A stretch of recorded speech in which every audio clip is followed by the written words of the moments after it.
দিয়ে বাংলাদেশকে মুক্ত করতে শিখিয়ে ক্ষমতার জন্য আমাদের বন্ধুদের ভুলে যাবেন না। জুলাইয়ের আকাঙ্ক্ষা, আমাদের স্বপ্ন হবে সারা জুলাইয়ের শক্তি আবার জাগ্রত হবে। রাজপথে আবার আমরা সেই স্লোগান তুলব, মুক্ত।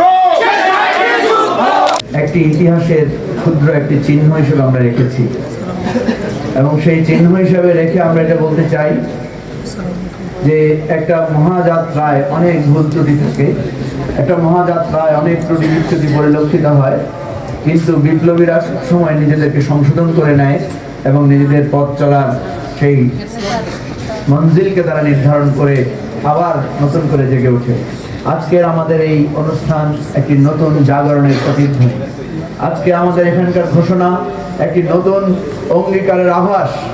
আজকে আমার এখানকার সমাবেশ একটি নতুন স্বপ্ন রচনার জন্য নতুন করে শপথ নেওয়ার একটা অঙ্গীকার।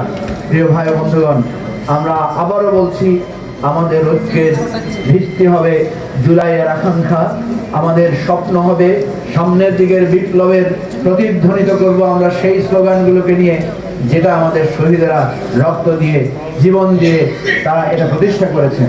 আমরা এতদিন ধৈর্য ধরেছি, অবলোকন করেছি, আমরা অবজার্ভ করেছি, পর্যবেক্ষণ করেছি। এখন আমরা জুলাইয়ের সকল শক্তিকে ঐক্যবদ্ধ করব। আজকে থেকে জুলাইয়ের প্রত্যেক শক্তিকে, যার যত ভুল আছে, যার যত ত্রুটি আছে, যার যত অনেক অভিপ্রায়ের ঘাটতি আছে, সব কিছুকে জাগ্রত করে ইনশাআল্লাহ জুলাইয়ের শক্তি আবার জাগ্রত হবে।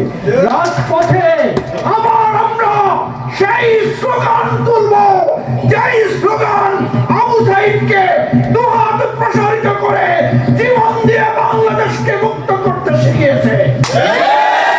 ক্ষমতার জন্য আমাদের বন্ধুদের ভুলে যাবেন না, ক্ষমতার জন্য ভুলে যাবেন না আপনারাও কারাগারে ছিলেন, ক্ষমতার জন্য ভুলে যাবেন না আপনারাও নির্যাতিত নিপীড়িত ছিলেন, ক্ষমতার জন্য ভুলে যাবেন না পুলিশের নির্যাতনে আপনারাও হতাশ হয়ে পড়েছিলেন। সুতরাং ক্ষমতার জন্য জনতার নতুন যাত্রা যুগে যুগে শুরু হয়েছে। আজকে থেকে আমরা আবার শুরু করলাম। সবাইকে অশেষ ধন্যবাদ। খোদা হাফেজ।